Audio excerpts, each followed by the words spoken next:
Good evening, everyone, and welcome to episode 4 of Slack Smack. Boa noite a todos and bem-vindos a quarto episódio Slack Smack.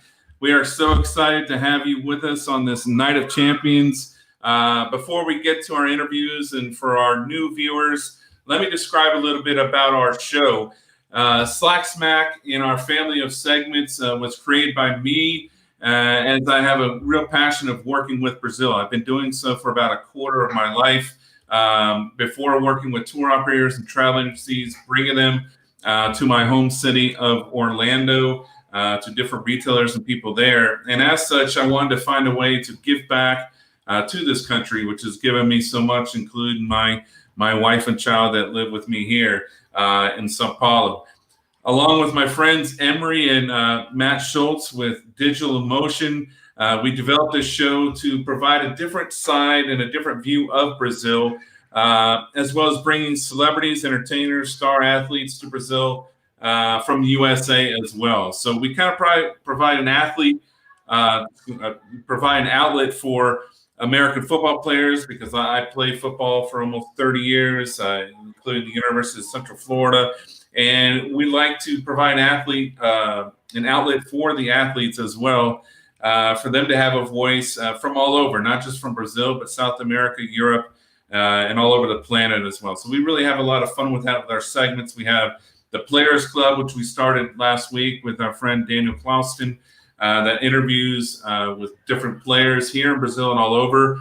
We also have Slack Smack Deep, which premieres next week, actually, where we do more in-depth interviews with select people. And then we will also be debuting Slack Smack Entertainment in the future when we're dealing with celebs, actors, actresses, musicians, things of that nature. So it's going to be a lot of fun.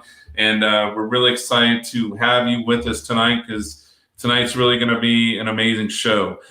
Once we get our first part, we kind of do a few different things. Again, before we get in our interviews with Michael Gruttadauria and Paula Chiarotti, we're gonna do a few things here.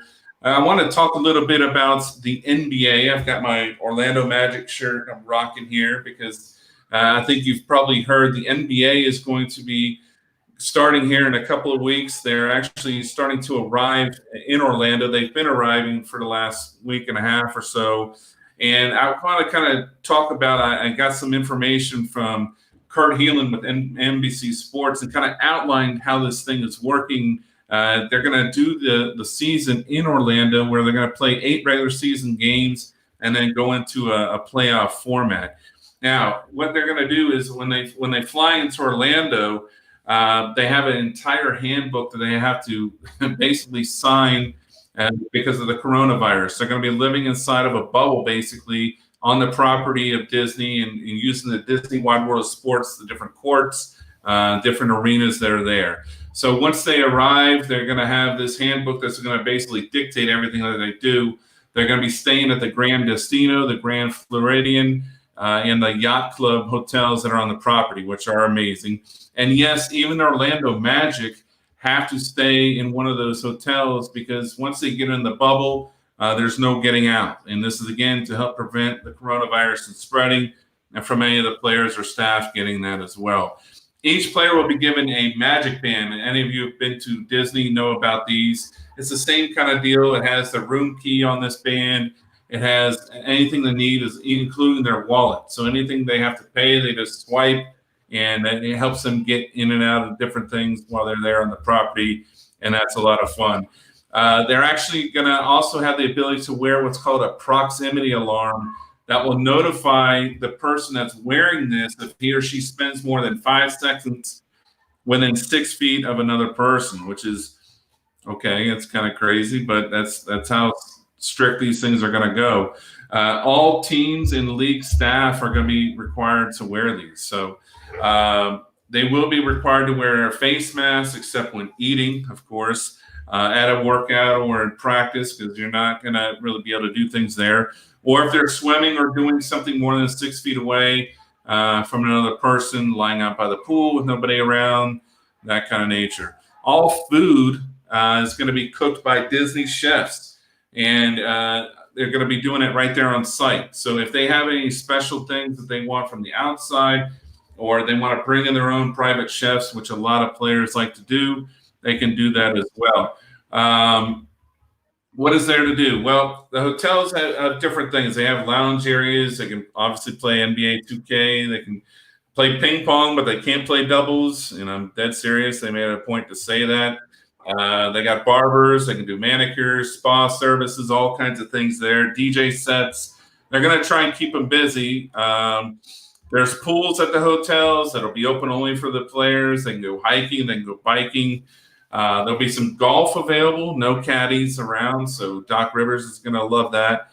But players are basically encouraged to stay within this bubble, and that's how strict it's going to be. So it's really one of those situations where, if they want to get this thing going and they do it right, then they're going to have to keep them in this area. So they'll actually have to sign a waiver. I think I talked about that before, but they have to sign a waiver before they even get there and do these things. Now, if a player tests positive, which is, more than likely somebody's going to have to, or it's going to happen, they have rental properties off-site at Disney, which they'll be sent there. They'll be tested again real quick and make sure it wasn't a false positive.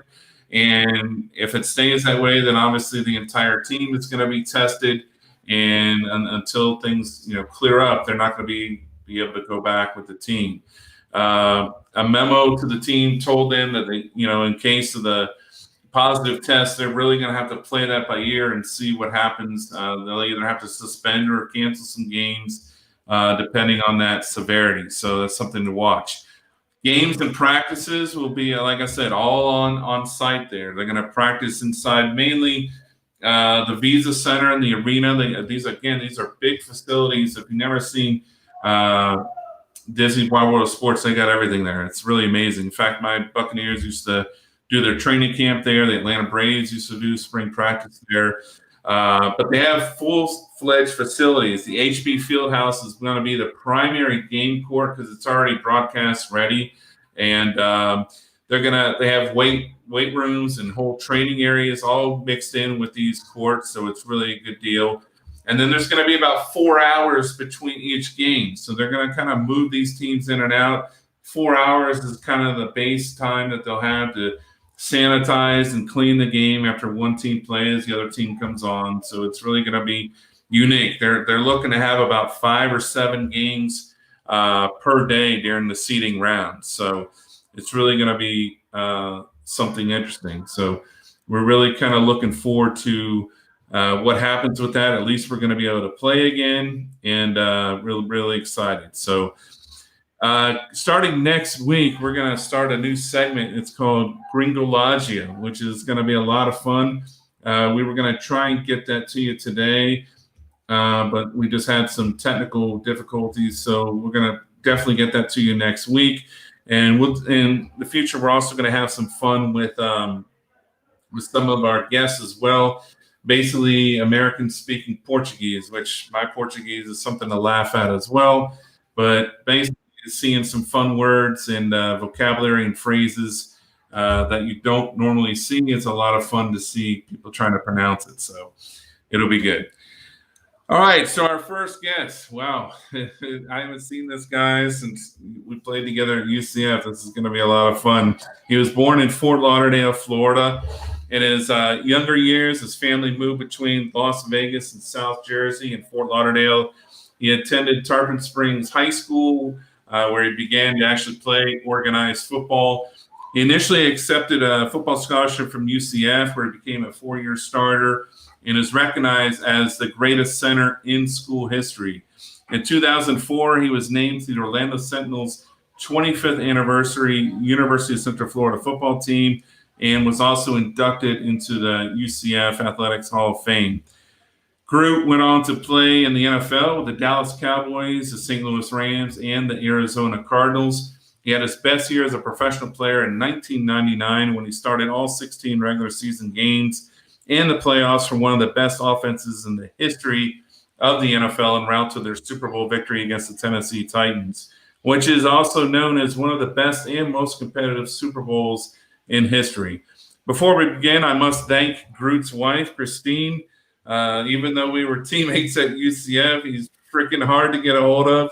But I think I got him into some trouble because I was kind of pestering her a little bit to get a hold of him. But, the wives carry the whip, and she got it done. So thank you, Christine. If you're watching, I really appreciate it.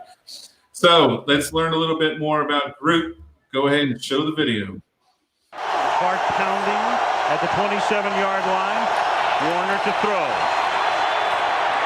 Going deep downfield, adjusting for it is Isaac Bruce. And Isaac Bruce threads his way for a touchdown. 73 yards.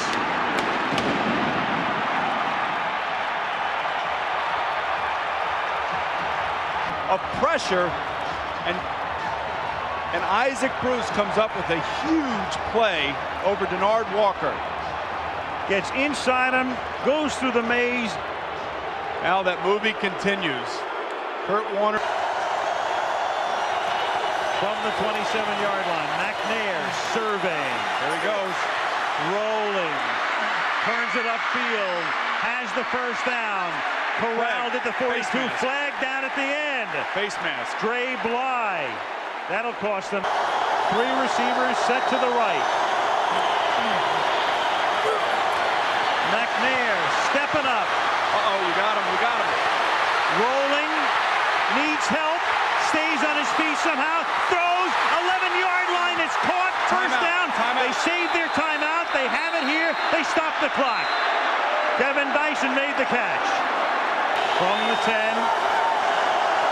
Probably the final play of the game. In regulation.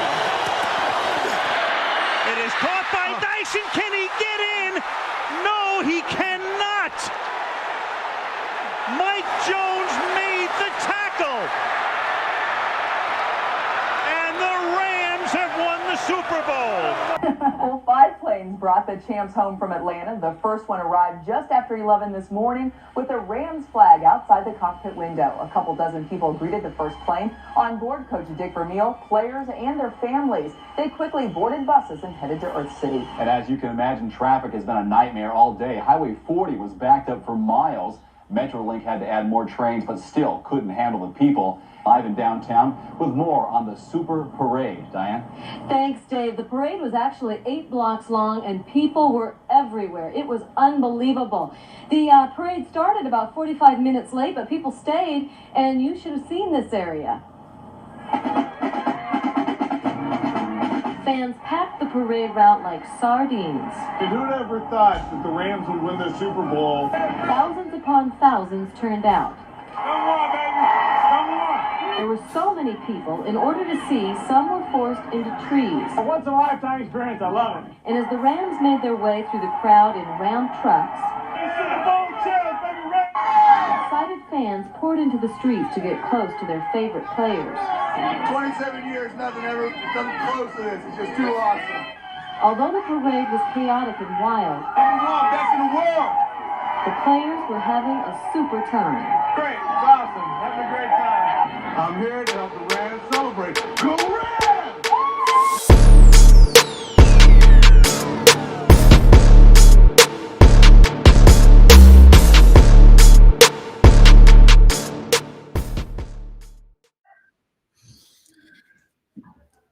Groot, what's up, man? It is so good to see you. It's been a while, brother. How you doing? I'm doing good, man. You look great. I really appreciate you putting in the time and effort to reach out to my wife and getting us reacquainted, man. Yeah, I'm sorry about that. Like I said, I know I probably caused some issues. So I hope she didn't think I was stalking you or anything. But it was no. She asks me all the time, how do you even have any friends? You don't call anybody, you don't return calls. It's amazing. Anyone even wants to talk to you. You don't get back to people too good. So she keeps me on the straight and narrow, making sure I get back to people. That's awesome. Yeah, wives are good at that, man. Well, hey, before we get into your Super Bowl season and your career, let's kind of go back in time and let's talk about, growing up in Tarpon Springs and how did you end up playing for UCF? Well, as you said before, and I won't spend too much time on it, I didn't grow up in Tarpon Springs. That's where we landed, was Tarpon Springs, a suburb of Tampa, Florida. Right. I grew up all over, and a couple of places you didn't mention was Sunrise, Florida, Los Angeles, California, Oakland, New Jersey, Mahwah, New Jersey. We transverse this whole U.S. all over the place. Wow. Which is, in retrospect, for a while I was upset with my dad because all my friends that I made in all these places had all these team pictures that their dad were coaching the baseball league and this league. I didn't do nothing. So finally, when we established ourselves in a suburb of Tampa, I said, I want, when the time came to it, I want to try out this sport. And I tried out football. So it wasn't like it was a great plan. I played my whole life. I had no dreams of playing pro football. I just knew I was jealous of my friends that played these sports. So once I had an opportunity, I jumped right at it. Awesome. That's awesome. Hey, last week, I don't know if you had a chance to catch it. I had our former offensive line coach, Paul Lounsbury, on, and we laughed a little bit about what we used to go through, the freaking hell week. Oh my God, man. That's illegal now, Sean. I know. Coaches will be put in jail for the stuff that those guys did to us. I mean, we literally practiced guys at 7 a.m., 2 p.m., and 6 p.m. for a week. And then we had film in between. And we also just ate, and that was it. And then on the Saturday after, we had a scrimmage, and it was absolutely freaking brutal in the Florida heat. People have no idea. But what are some of the things that were installed in you from Coach Lounsbury that you believed helped you at the next level? Well, I think he kind of took me under his wing a little bit, but because of my, childhood of moving around so much and not really understanding sports, I only had 1 year of high school football. That was it. So when I came to UCF, I was really raw. And I don't know if you know this, but Lounsbury is a math genius, extremely brilliant man. And in order to be successful in the math world, you have a great attention to detail. So I felt having someone with that background trying to relay the concepts and the strategies of football to an offensive lineman, it really gelled well with me. And I was able to follow him, not because he's just a great coach, but because he's a great teacher. Right. That's great. He's a really cool dude, man. Oh, yeah. I good old Gunny, man. Yeah. Well, UCF recently named you one of its 25 greatest players and the greatest center in history. What does that mean to you, especially now, considering all the success they've enjoyed in these recent years? Oh, I love it. It's humbling. When I was inducted into the Hall of Fame, I know what kind of athlete I was. So when I was inducted into the UCF Hall of Fame, I said, this is it. This is the pinnacle for me.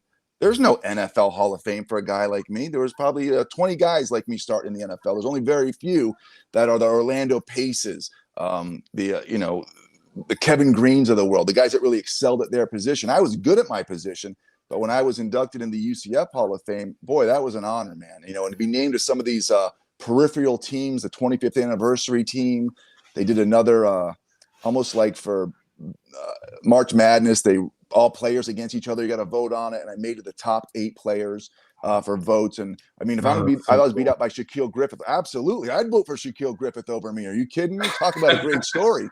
Yeah, man. But, it's humbling. I know what I am, and to get those kind of accolades for a guy like me that didn't grow up wearing a football helmet and having the dream of being a pro athlete, I've exceeded the expectations any coach has ever had for me. That's so cool. That's so cool. Oh, yeah. Let's fast forward to your NFL career. Now, you began with the Dallas Cowboys, and this story is pretty amazing in itself. Now, you're an undrafted free agent, but then you and the entire practice squad were cut because they needed the cap space to sign Hall of Famer Deion. Everybody knows Deion Sanders. One of my favorite players, yeah. Can you walk us through what that experience was like, and then what motivated you to keep pressing forward after that? Well, I'll tell you what. When I thought I was going to win the starting spot with the Dallas Cowboys, I think I sent you a picture of the offensive line. They didn't let rookies play with the starting offensive line, with the starting offense. So it was basically the whole starting offense. They pulled Troy and put his backup Wade Wilson in, and then pull Ray Donaldson and put me in. And Mark Stepnoski had just signed a free agent deal with the then Houston Oilers, which is now the Tennessee Titans. Right. And I felt I was battling for the starting job with veteran Ray Donaldson from the Seattle Seahawks. So when I made the practice squad, I don't know if people know this, but which is great. Okay, I have a job. I was excited about that. I made the practice squad. No one thought I was going to do it. That's great. I have a team. I'm happy with that. But before they put you on the practice squad, they have to release you, and then they sign you back again. So I remember when they brought me up to the offices, and you bring your playbook up there, all the rookies, they're the initial cuts. Then 2 weeks later, another set of cuts, and a week after that, the final cut. So there I am for the final cuts.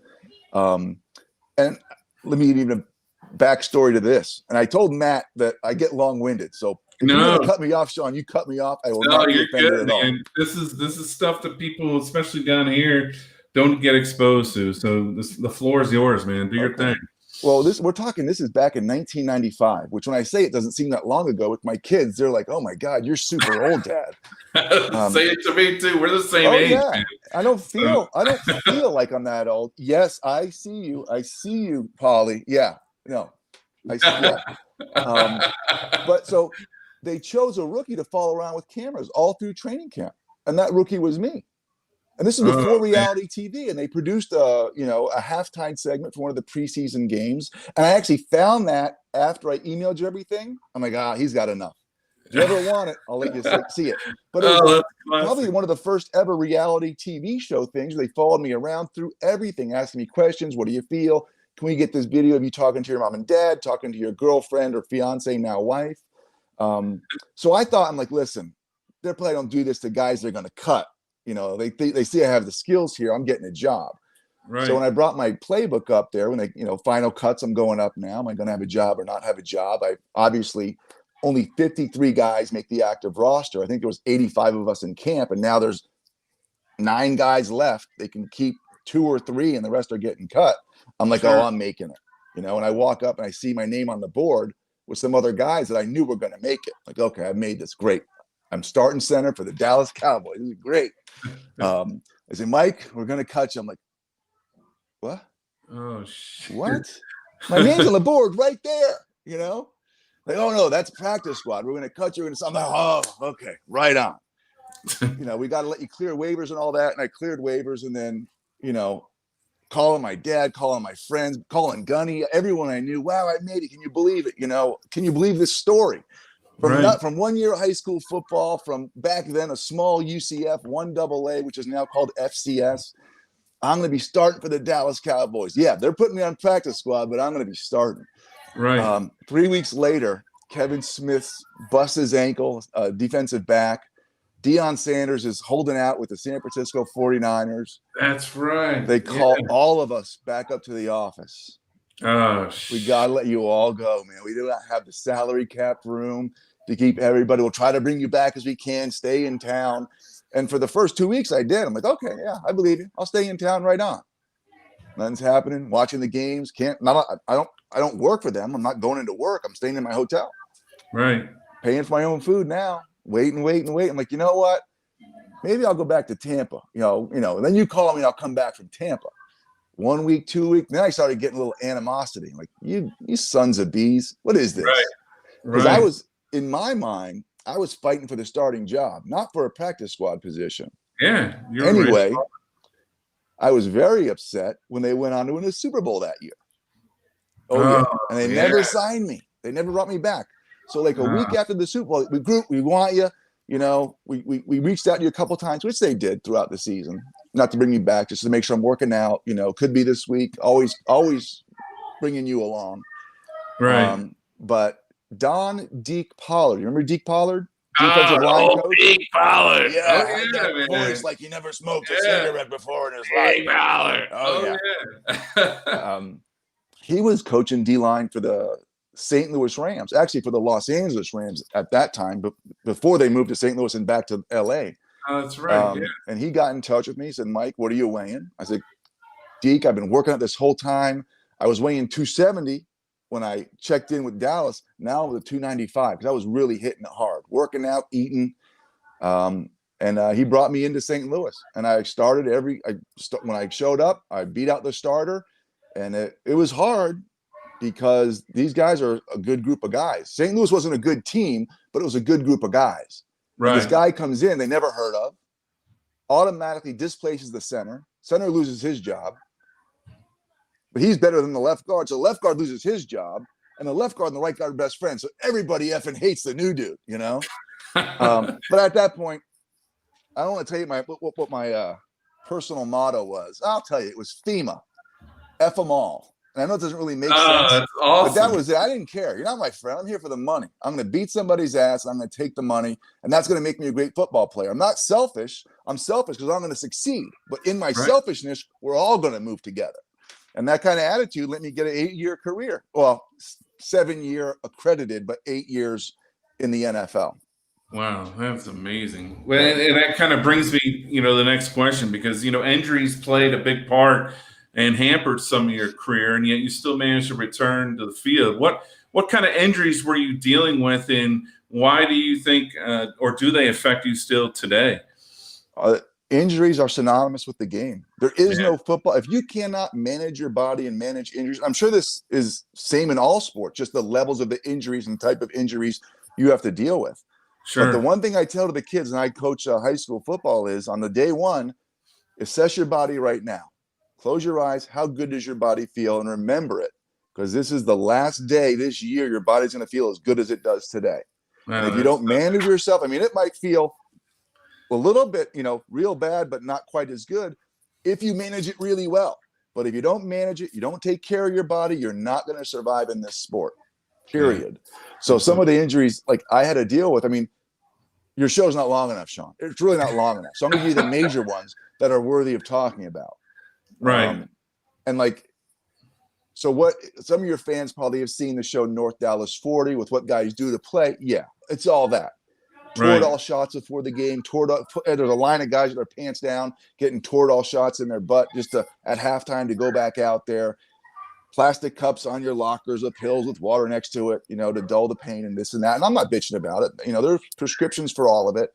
Sure. And it's all made with a guy that has a college degree and a good mind about him. We did it all. But one of my worst injuries was I say I broke my neck. I didn't break my neck. I ruptured a vertebrae in my neck. Oh, shit. But it sure didn't feel any different from breaking your neck. Because when that jelly comes out of that vertebrae and it touches those nerves in your neck, the whole upper left quadrant of my body, the only equivalent I can give you to the pain is when I was a kid, my older brother convinced me to bite tinfoil way back in my mouth. And it felt like I had electrodes put on it hurt. It was like that feeling over the whole upper left quadrant of your body. And I was rushed into the emergency room, emergency surgery. This was with Arizona. Right. But I was absolutely blessed that for whatever reason, the best cervical surgeon in the world, Dr. Volker Sontag, weird name, which is why I remember it, operated out of Mesa, Arizona. And it was that next day, Michael Gruttadauria, and I'm not kidding, some princess from Belgium who flew in the night before to have the same exact surgery. So it was a great guy. And I played the next year. I did not miss a game the next year. I was written off as, they just signed this Gruttadauria guy, one great year, great leader.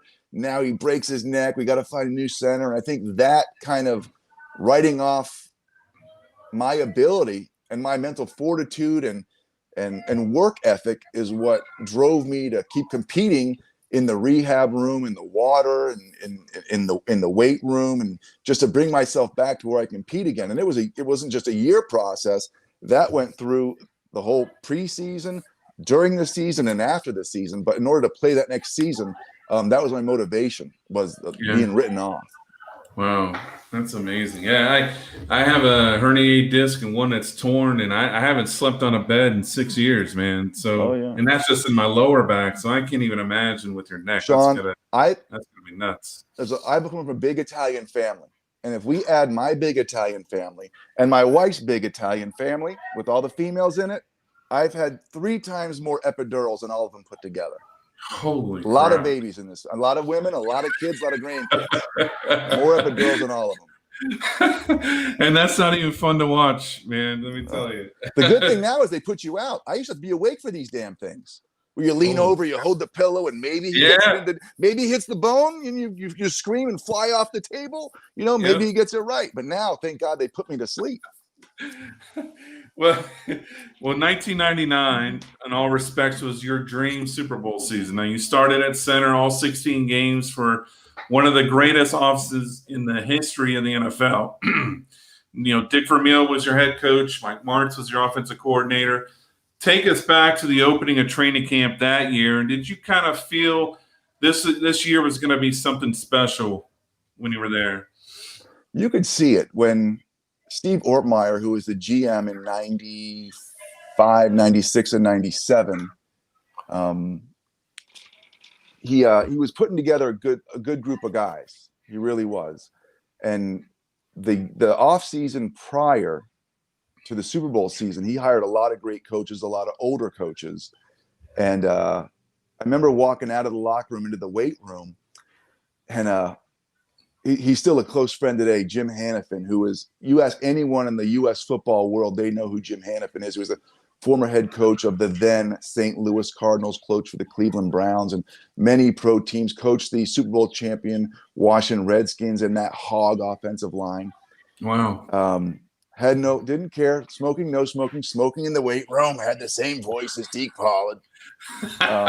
White hair like Gandalf, and a menagerie of other coaches that all had white hair. Right. I mean, who are all these old wizards? This is crazy. These are we went from all these young college coaches to now the it's like Harry Potter, man. Mike Marks, Mike White, Jim Hanifin, John Matsko, all these really old veteran coaches. And you saw it from the first day. We had this coach, Frank Gans, super, super great coach. He's since passed, but a former military guy, took control. We spent more days on special teams practices alone and the details involved in special teams with the proper steps, the proper tackling, that it was a different approach to the details. Similar to the way I already mentioned how Gunning, our old offensive line coach from UCF, a mathematician, really focused on the details. Oh, yeah. You want your first zone step a little bit open here. Drop it back 2 inches so you can get that step down. So that was the kind of focus, attention to detail that this class of coaches brought. And that's even before we traded for Marshall Faulk. That's before we drafted Torrey Holt, before we drafted Orlando Pace. So when you had the coaching staff, then you started bringing some of those other pieces of the puzzle in, you knew it was going to be special. You really did. Wow. Now, the offense gained the moniker the greatest show on turf as Kurt Warner, Isaac Bruce, Marshall Faulk. You know, you guys are putting Gruttadauria. up Mike Gruttadauria. You know, you guys are putting up huge numbers. And then you, Hall of Famer Orlando Pace, and the rest of the offensive line were dominant, especially to the various pass pro schemes. Now, what are some things you guys practice every week to ensure you kept Kurt Warner off his back and enabled the offense to flourish? Well, it's just a lot of really different pieces came together at the right time. First of all, I thought, and this nothing against Kurt, we would have been just as successful with Trent Green, who we also signed from Kansas. No, he went to Kansas City. We signed him from Washington. He was a backup at Washington with Mike Martin, who was offensive coordinator there. And then he got hurt. Yeah, then he got hurt. But with Kurt from the Arena League, it's such a fast-paced game. If you don't get that ball out quick, you're not going to find that window. Right. And now you have 3 offensive linemen. Now you have 5, and you can hold it for an extra second. And those windows he was used to throwing in the Arena League are now wider in football. I think that helped us be more successful. Not that Trent couldn't have done it. Kurt was, a little quicker with the ball. But I really think among the one factor that made us successful was the new way and new strategy of creating mismatches out of formation and movement that Mike March brought to the NFL and changed the NFL, which they've been doing ever since. Yeah, they completely changed the game. Formation, they're using a lot of motion. Not a lot of people use the entire breadth of the field like you guys did as well. So it was something to watch. My God. Yeah. So you guys, back to that same season, you dominated your way on the way to, face Tampa, my Bucks, Paula's Bucks as well, by the way. So, well, I'll tell you what, remember, we grew up in Tampa. So my family was like, this is great. It's a win-win. It's a win-win. NFC Championship, St. Louis wins, our son goes. Tampa wins, we go with Tampa. Yeah, I mean, it was a hell of a game. The Bucks had one of the best defenses in the league. Oh yeah. The hell of a defensive line with Brad Culpepper, Warren Sapp, and they Oh yeah. basically shut down your attack. And however, your offensive line, not a lot of people may know this or not, but you guys allowed 0 sacks in that game. And then you end up winning with Ricky Prohl getting that pass, lucky ass pass at the end of the game. And, and then end up winning 11-6. So can you kind of talk about what was it like to play Tampa? Because they obviously won 4 years later with that defense, but man, Oh yeah. I mean, it must have been a hell of a struggle for you guys. Well, that's the lowest points we put up that whole season, even from the Right. preseason, the lowest amount of points we put up in a game. Now we remember I talked how important was that the one main thing Kurt had was the timing he had thrown in those little windows. Right. Well, the one thing that the Bucks did to our receiver core is they really jammed him at the line. They brought everyone up in that Tampa two guys Yeah. deep, everyone man up front, and they did not allow Isaac, Torrey, Azahir Hakeem off the line fresh. Now, maybe I can't say that was every time, but our receivers are not big guys. You know, Right. they were very small, shifty, quick guys, and that was every play, and that threw the timing off because some balls were there, just the receivers weren't there. And sometimes the receivers were there, but they knew, oh, here comes Lynch, and no catch. You know, it was just a very physical defense, and not just the secondary of the linebackers. That D line was outstanding as well. You know, it's a great testament that I love sharing it. That it was 0 sacks, 0 pressures. I don't even think we had a TFL either. But oh my God, it was a battle. It was a battle. Yeah, and that was the Burt Emanuel game as well, was it not? Where holding, no holding in the end zone? Is that what you're saying? No, the end where he caught the ball when they were driving at the end of the game, and the ball hit the turf, but because his hand wasn't completely underneath it, they didn't give him. And now, if your hand is underneath it and it hits the ground, they'll let you keep it. So they turned it over on downs, and that pretty much ended the game. So that really changed. That was a big rule change because nowadays you've seen a couple of these, even with the Patriots Super Bowl a couple of years ago and against Atlanta, that actually he had his hand underneath the ball, and they actually gave him the possession. So yeah, that was crazy. We'll get out of that for a minute. So. So St. Louis, a little bitter there, Sean. A little bitter, Polly. Tell us why you should have won that. So St. Louis goes to Super Bowl. You take the lead, and we showed the clip of the 73-yard bomb in the fourth quarter, and Titans are driving down the field with time running out, and then Dyson just misses the end zone by a yard, and you guys become world champions. And you specifically, what was that like for you? Because man, look, you're sitting there on the sideline. And you're watching these guys, you're like, oh, shit, here comes Steve McNair. He's driving down. He had a couple of big runs. And then you get to that point, and then you're just like, man, okay, it's over.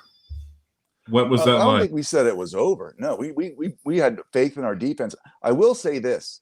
On that 73-yard bomb, gun gone right, 999, H balloon, I think the play was called, all goes.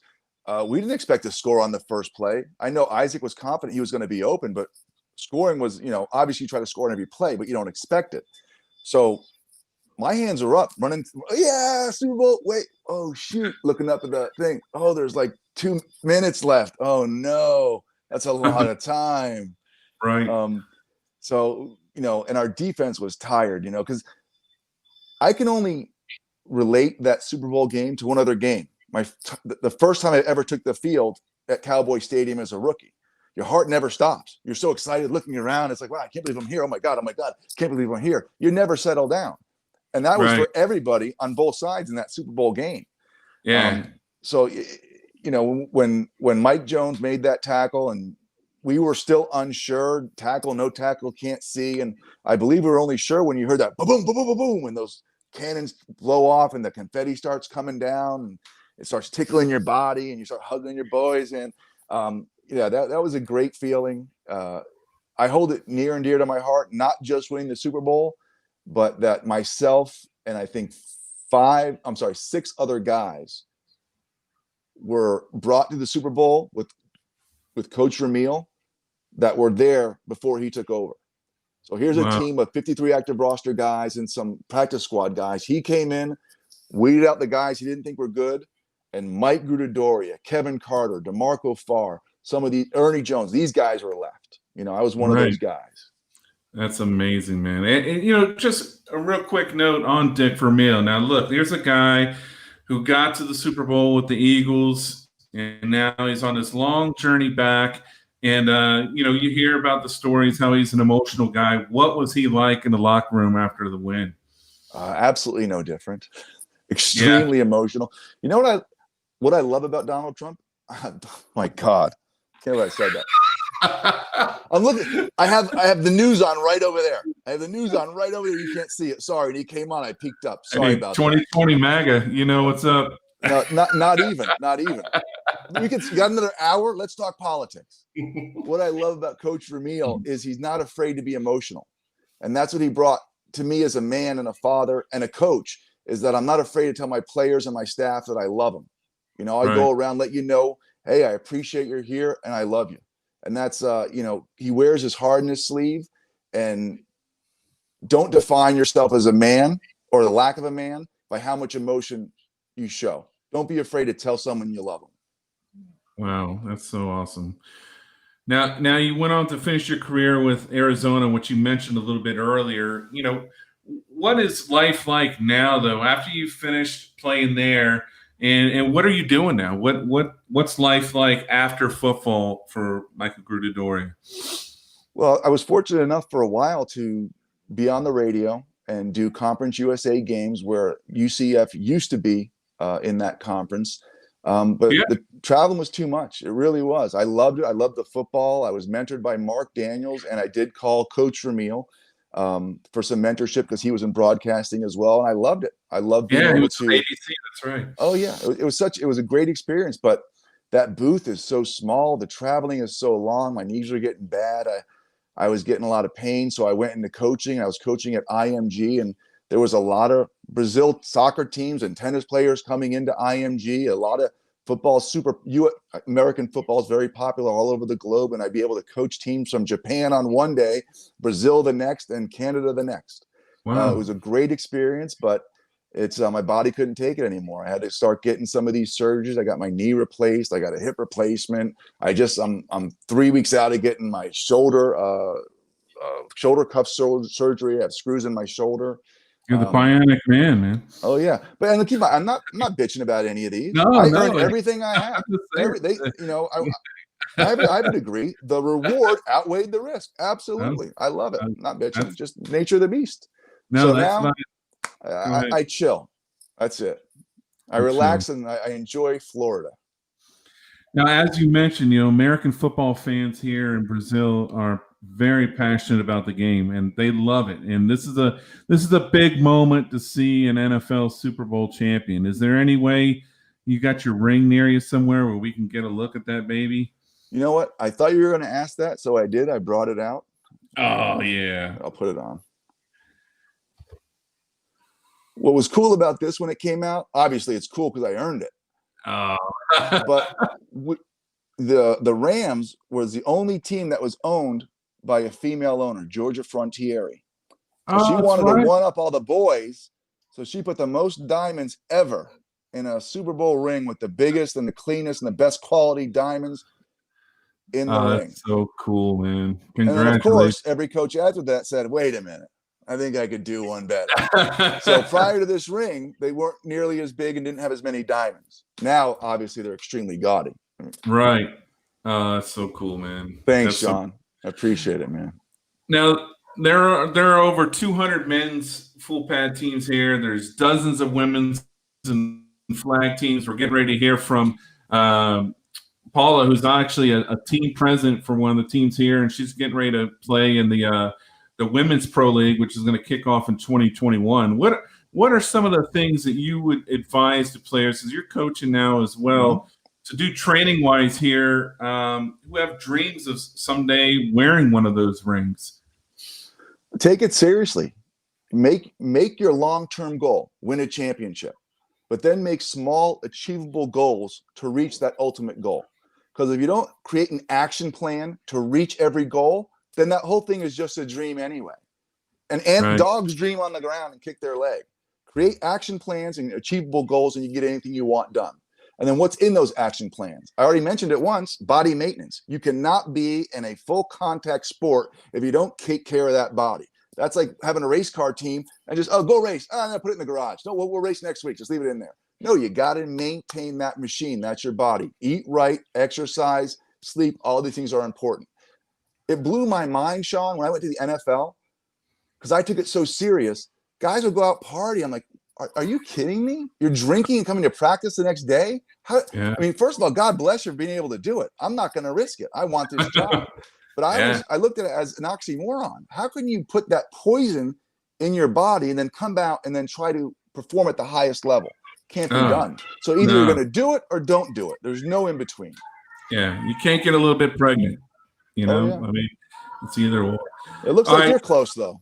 Yeah, man, I'm telling you, I got to get out of this quarantine, man. Looks like you're working out the back of an ice cream truck. Hey, man. All right, what we're going to do one quick thing. We're going to do the Slack Attack rapid fire, and then I'm going to get you to show your ring one more time because I got a request to see it one more time. So, all right. Real quick, Jack Daniels or beer? Beer, Corona Light. Favorite all-time teammate besides me? Oh, all teammates are brothers. You can't pick one. Waffle House or IHOP? Neither. My wife makes the best pancakes in the world. Protein pancakes. Favorite football movie? Oh, geez. I can easy better beautiful star in the sky than that. So many great ones. I'll choose Any Given Sunday because some of the details and minutiae in that are things guys actually live. You can see some reality, some true reality in that, and then North Dallas 40. Nice. Xbox or PlayStation? Xbox right behind me, right there. Just had to kick out my son so I can get on this interview. And best offensive line in the NFL currently? Oh, geez. Once again, that's a tough one, Sean. Yeah, the guys work so hard because there could be a great offensive line with a bad back that can't, find a hole to save his life. So they won't get the credit for being a great offensive line. They really won't. As a matter of fact, if you were running the ball for us and we had the same exact offensive line that we won a Super Bowl with, and it's still up there as one of the best in the Super Bowl history, we wouldn't be one of the best. You know what I'm saying? So it's hard to say who's the best right now, and then you put someone out there like that. Everyone works really hard, and when those pieces fall together just perfectly on that Sunday, they'll win a championship. Awesome. Thanks. So let me see. Can I see it one more time? Absolutely.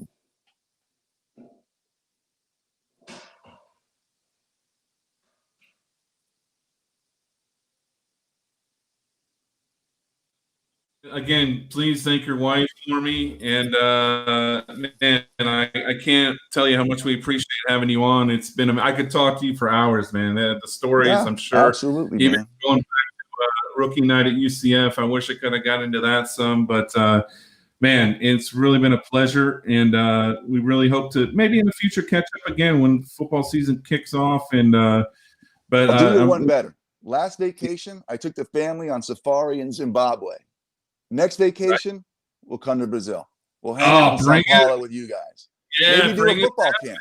Yeah, that would be amazing. Vacation. How about that? That would be amazing. Well, you have my wife's Facebook. You mention it, and then she'll get on me for it. You know me, man. I'm all over it like white on rice, so it's all good. Well, I'm excited to hear. I want to hear Paulie's story. I'm excited. I'm hanging around. Oh yeah. Well, work on your Portuguese. All right, man. Well, hey, it was good seeing you again, and take care. Thank you, and I apologize for losing focus. Oh, no worries.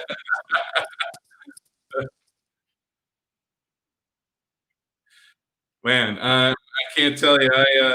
That's an amazing deal, and not only from a standpoint of playing with the guy, but just to hear that story. It's a story of perseverance, and it just really proves you don't have to be born a superstar athlete and start playing since you were 5 years old to achieve something like he had. It takes a lot of work, and he's definitely a testament to all the work that he put in, all the attention to the details, and it basically takes you to another level. And wow, like I was saying, I could spend all day talking to the guy because wow, some of the things that team that he played for accomplished were absolutely out of this world. So we're really thrilled to have had a few moments with him and really appreciate him coming on. So thanks again, Mike. Now, our next guest is quite simply an absolute badass. Okay, if I handed you a text of a discussion I had with her the other day, you would think I'm talking to an NFL player. I mean, her passion for the game of American football is written on her face and guides her during every moment. This past week alone, I interrupted her on the elliptical, the treadmill, or working out. And then she would quickly return my text, and sometimes it'd be via voice, and she'd be out of breath. She's like, "Yeah, hey, Sean, get your ass in the gym too, man. I'm over here working out." She's a complete boss, man. So in 2015, she was invited to be a part of the directors board for the Tubarões de Cerrado, which is an American football team here in Brazil. And as the events director, got upgraded to marketing communications and ended up taking on the team's presidency this past year. But she's really been doing that for the better part of the time now. So the team really got her started was the Brasilia Pilots, which began really with a few of her friends of her wanted to play full tackle but didn't have a team. And she was one of the original players there. When it got more serious, she was into the presidency there as well. Stayed there for 2 to 3 years and decided to be an athlete, just stay as an athlete for the team. Her first game actually was as a loan to the Vasco Patriots. You can say Patriotas, but they're obviously the America Big Riders, and they actually went to the national finals that year. That was in 2016. She actually heard about the WFLA, which is the Women's Football League and Association in the United States, in late 2019. Didn't really think she'd have a chance. Saw all the online combines, and one of her teammates got picked, and she's like, hell, I'm going to try and send my stuff out as well and see what happens. And luckily for us and luckily for her, she got picked by the Phoenix Red Tails, and wow, she's absolutely over the moon for this. And she really is somebody that you're going to see in a minute is extremely passionate about the game and is all about putting somebody on their ass. So let's take a minute and take a look at her video.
Well, Paula, first of all, I got to say, welcome to the show. It is so good to get you on. Like I said, you're an absolute badass. So, welcome to the show. Thank you so much for having me. I'm absolutely honored to be in here with the legend that is Mike and yourself, of course. I was going to say thanks a lot, but hey, Mike, you can have that one, man. Hey, let's start with you. Now, where were you born and how did you become so passionate about American football, especially where Brazilian football, soccer is the king? So I'm actually from São Paulo. I moved to Brasilia when I was about 16, and I've always been playing all sorts of sports, been to every single court you can imagine.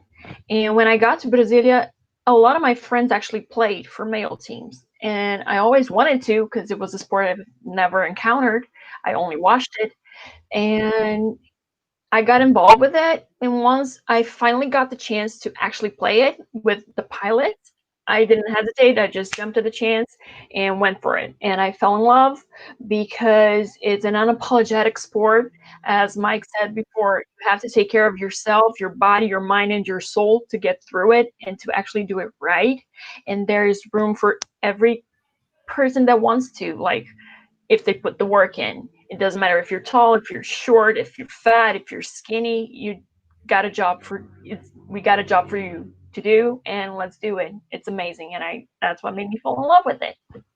Now, when you began working with the Tubarus here in Brasilia, what was it like to work as a president with this sport? And did you understand rules in the game, or were you just more concerned with the business side of it? Oh, I always loved the sport in general. It was like a thrill to me to be on the sidelines, just watching it, being a part of it, feeling the energy.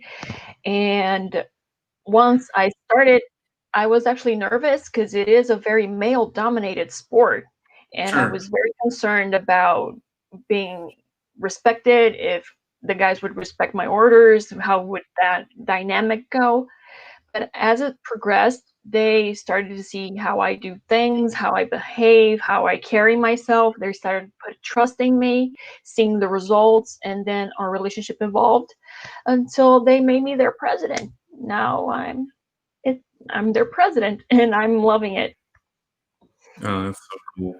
Now, you were recently elected to the team president, which is a rare thing in sports all across the globe. Now, what has that experience been for you as a woman leading a team in an organization, a sport, like you said, is known for its violence, its bravado, and it's predominantly a male sport? Hey, if there is a human that is a fighter, it's women. We start fighting from the get-go. We always have to work 3 times as hard to get anything we want, and I'm used to it.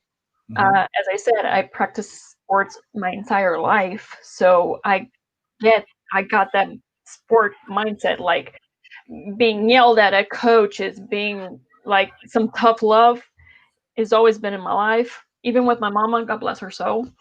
So I'm always used to it. And when I got to this point of command, I felt at home because it was natural. It wasn't something that just happened. I started at a place and I ended up here. It was a progression. And I also had the experience being pilot's president, which was a challenge on its own because it's the only female team here in Brasilia, in the whole state area. And it's a female team. And gladly, we had the support of all the male teams around us. Being that I was also in Tubarões do Cerrado, that made it easier. Like, we did like a symbiosis kind of thing. Sure. And it worked out pretty well. And the girls are doing very well. And I'm very proud of my work with them and the work that has been done ever since I left them, just to stay as an athlete. And I see great things happening to them. And they make great athletes. There's like 4 or 5 of us going to the WFLA.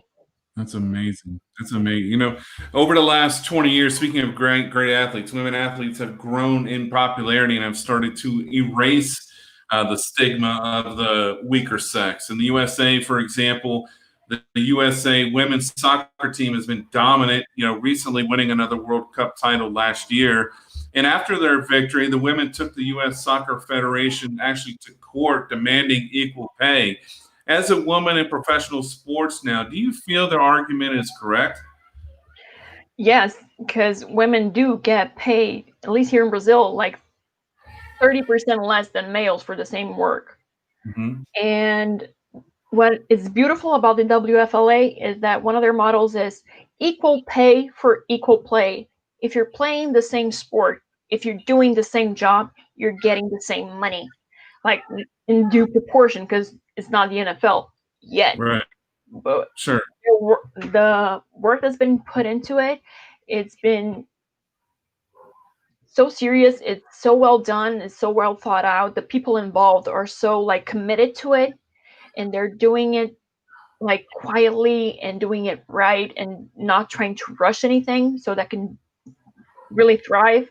And I'm pretty confident that it's gonna happen, and they will pay us when they can.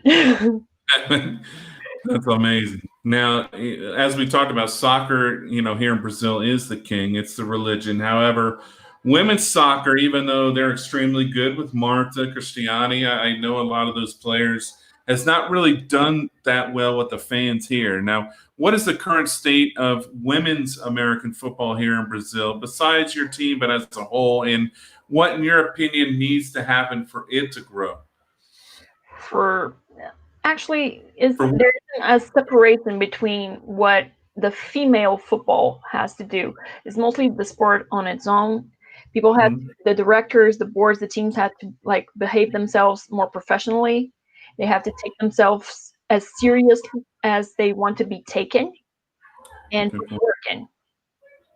Male or female, both need to do the same thing.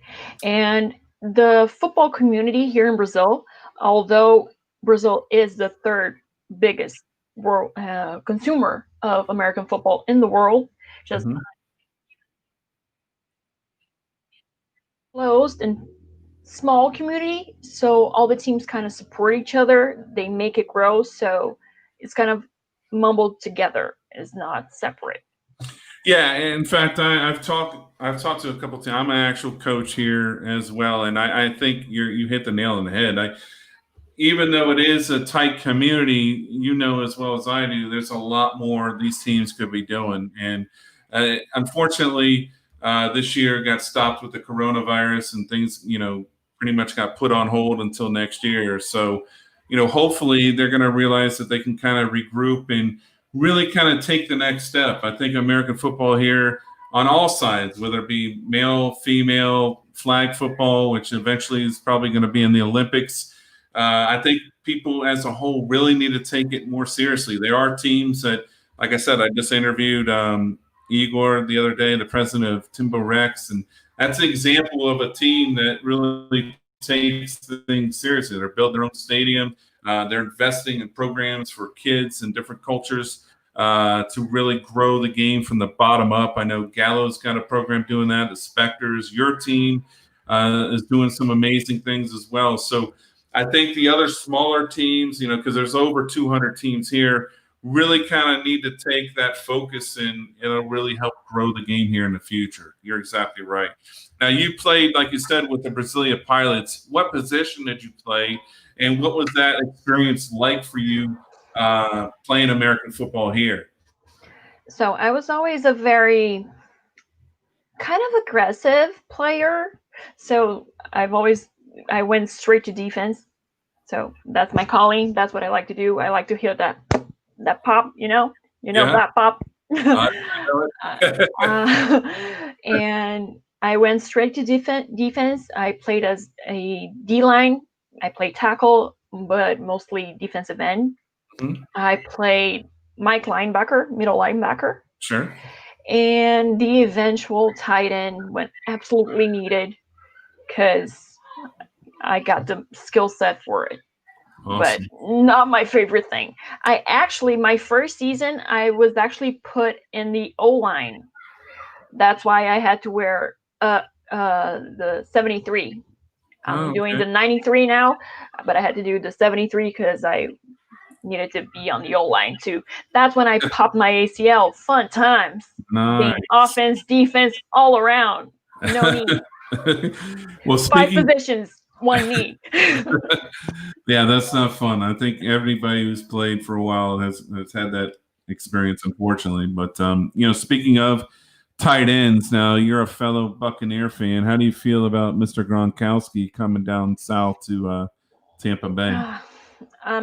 I've never been a Patriots fan ever. That's a moral stand for me. But I am so happy. When I saw Tom Brady, I was like, well, at least there's someone that's going to make a pass to the right team. When I saw Gronk, I was like, yeah, playoffs.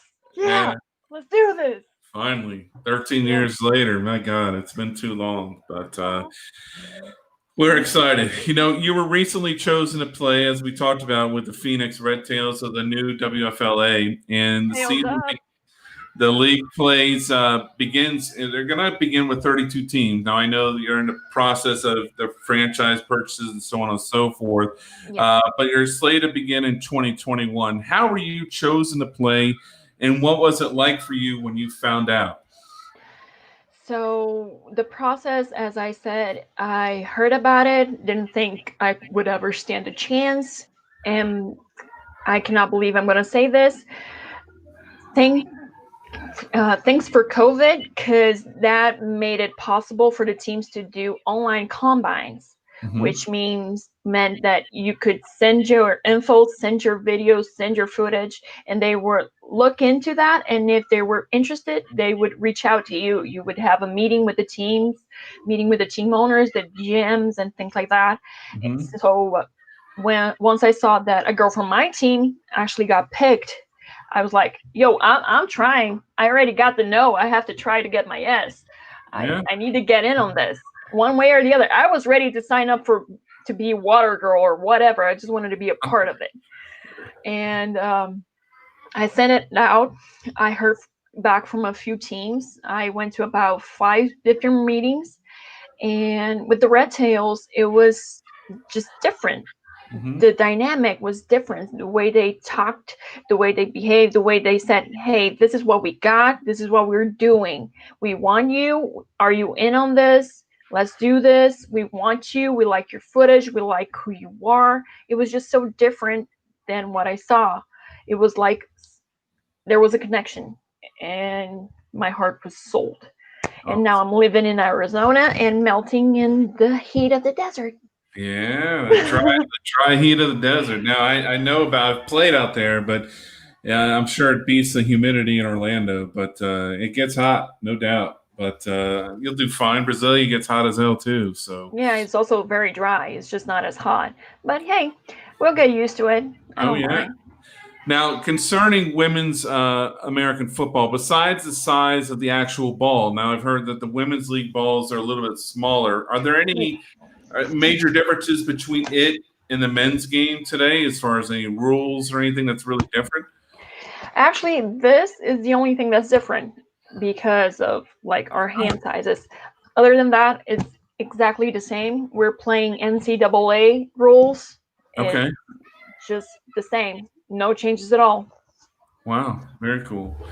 In the United States, professional American football leagues have not done very well in the past. I know my father was a part of the Orlando Renegades in the USFL, the Orlando Thunder with the World League, the Orlando Rage with the XFL. He was involved with all of them. And after a couple of years, each league folded, just like the Arena League again just folded. But however, the WFLA is coming out swinging. Like I said, they're going after 32 teams and will play games on Wednesday nights. Do you think this league will survive, and why? I do. One, because as I said before, it's all being done very professionally. There's a team of very skillful professionals behind it. Miss Lupe Rose, that woman is a boss. And all the work that's been done behind the scenes to get this like nice and structured to actually being able to build up. They're doing that base, a very solid base, so that it can go up and it can go high. And about the day that we're debuting, Wednesday's night, like as far as I know, there's nothing on. People are thirsty for football. So Americans love football. Why not watch football? Yeah, I honestly, I think it's going to explode. I think it's something that will fill that void, especially like you said during the week, because then usually we have Thursday night football, then we get into Saturdays with the college and Sundays and so on and so forth. And I think there's definitely going to be you guys are going to corner a niche market. It's going to take off for male and female fans. I mean, like I said, I remember the '99 World Cup, and I went to some of those games, and the stadiums were absolutely jam-packed. So there's not an issue there with gender. I think if you put out a good product, which I believe you will, I think the sky's the limit. And I'm fairly Let me tell you, some of these girls, not some, at least my team, we are thirsty for this. There are girls coming from all over. There are girls from Guam, from the Czech Republic, Morocco, Australia, United Kingdom. There are girls from all over. Just focus. We want that ring. We want that Diamond Bowl ring. It's funny that Mike said that his ring had the most diamonds. Well, mine is the Diamond Bowl ring. That's it. And we're all like focused, like drooling, mouth watering, just like we're gonna get this. We're thirsty for it. And I got some amazing girls on my team. I know they're all watching, so tails up to those girls. What's up, girls? Hey.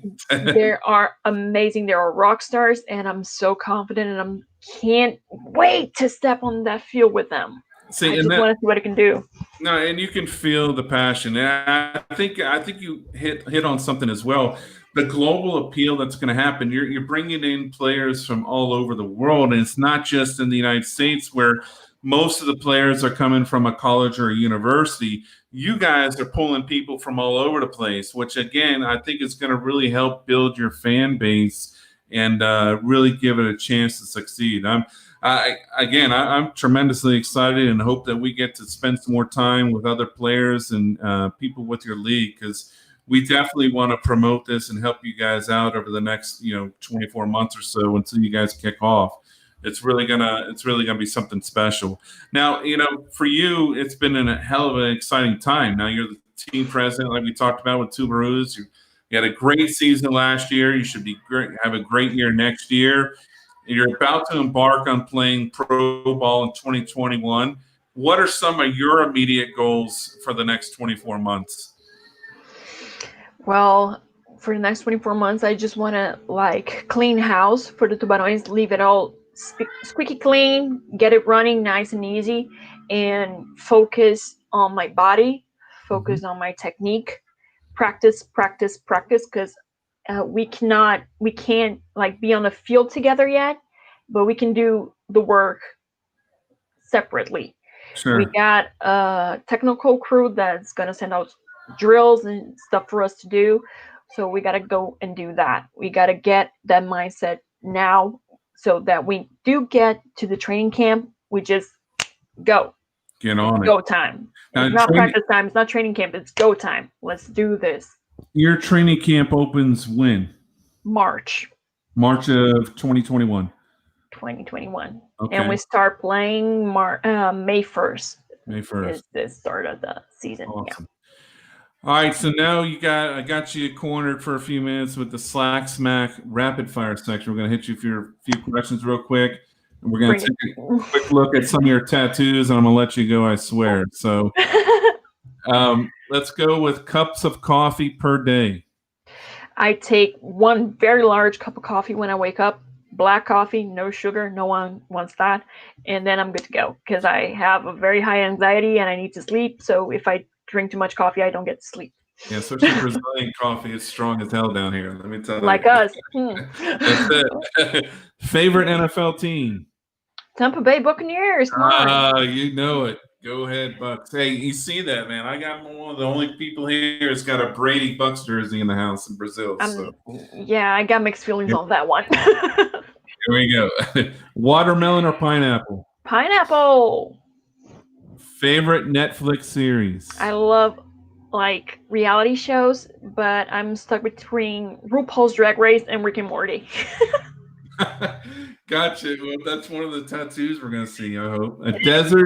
Deserts or beaches? Beaches. Okay. And Marta or Tom Brady? Oh man. Martha, 100% Martha.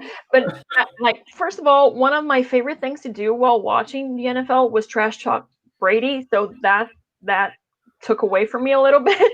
But I have to go with Marta for all that she stands for all the hard work. She has more gold cleats than any other player in the whole world. Yeah. She is an amazing athlete. Yeah, she's woman or a man, she's amazing. What she puts on that field, it's amazing for anyone. So that woman's golden. Yeah, even Pele himself called her the Pele in the skirt. So she was amazing. I actually visited with her about 3 years ago. It's her in trousers.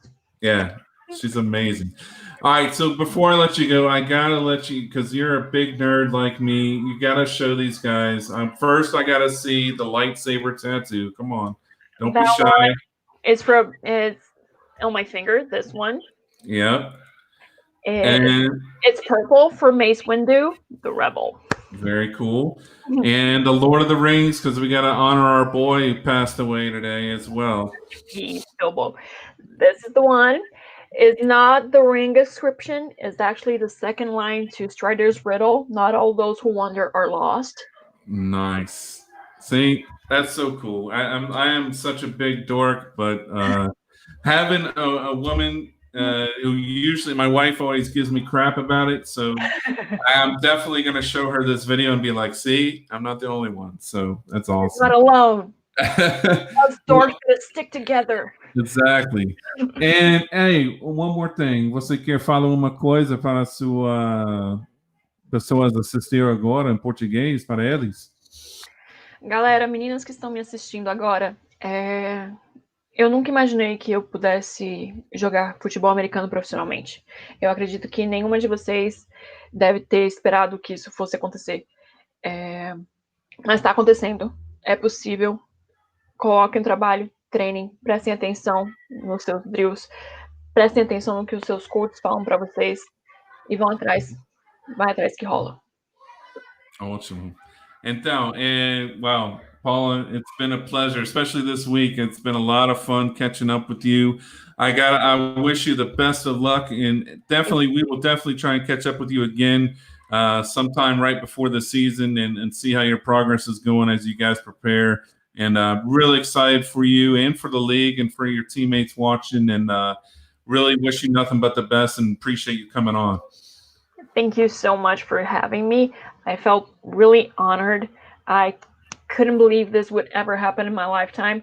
As I said in Portuguese, I don't know if you got it. I never thought I could be a professional football player, a professional American football player. So this league is making things happen that none of us saw it coming. And it's amazing. We just have to put the work in and make it happen. So let's make it happen. Let's get it done. I have no doubt that you guys will succeed, especially with that passion. You guys will hit it out of the park, no doubt. Thank you. But hey, have a good night, and we'll catch up soon. You too. Thank you for having me. No problem. I told you this was going to be a night of champions, guys. Wow. I mean, both of these, I can't tell you, it's been a lot of fun learning a lot of different things. I think this league, the WFLA, I sent an email actually to one of their people yesterday. We definitely want to spend some more time with more players from her team and other teams and staff with that league, and definitely want to push it as much as possible. I think that's definitely the future. And you could see in her video, man, these women that play are absolute badasses. They don't mess around. In some cases, I think they're even hungrier because they're not used to playing this sport, where there's a lot more opportunities afforded to male players, especially as kids. But now you see that, hey, they don't mess around. And, one of the first things I asked Paula the other day, I was like, what really gets you going with this sport? And she literally told me, I want to knock somebody on their ass. And I was like, yeah, okay. You're going to be awesome. So I'm really excited for them. I'm really excited for her to watch her career, and wish them nothing but the best. This is an amazing week. Tuesday we had a great show as well. We have some upcoming shows for you next week that you want to pay close attention to. Monday, we'll have the recording for the Players Club, and we're going to have Cody Lamoureux is going to come on. He's the one of the SPFL 2019 MVP. He is actually American. He played down here for the Rio Preto Wilders, and we're excited to have him on and talk about his experiences here playing in Brazil. Tuesday, live on Slack Smack, we have Chris Thompson coming on, who is a college coach, and he also played the NFL as well. And then Helen, I'm going to say your name wrong. You're going to kill me. Guamers. Okay, I'm going to work on that. I swear to God. She's actually a coach of NFL American football down here in Brazil, and she's also very involved with the CBFA, which is what manages the teams and the leagues down here. So I'm really excited to talk to her and find out what are the plans for 2021. And then Wednesday is a debut of Slack Smack Deep with Vic Penn. Vic Penn was I think it was 1997. I have to look that up. 1997 or 1998 Freshman of the Year quarterback of the SEC for South Carolina. Ended up coming and playing for us at UCF, and had a fantastic career. Has a really good business now with his virtual QB company, and we're excited to learn more about him. So, wow, it's going to be a jam-packed week again, and we thank you so much. Make sure you go on to, as you're on our channel here, subscribe to it. We're going to have some really great things coming up in the future, great events, different kind of lotteries and different things that we're going to do with different businesses we're working with as well. And it's really going to be a lot of fun. We really appreciate you taking your time to tune in, and we look forward to seeing you next week. So remember, Slack Smack, and staying there is harder than getting there. See you next week.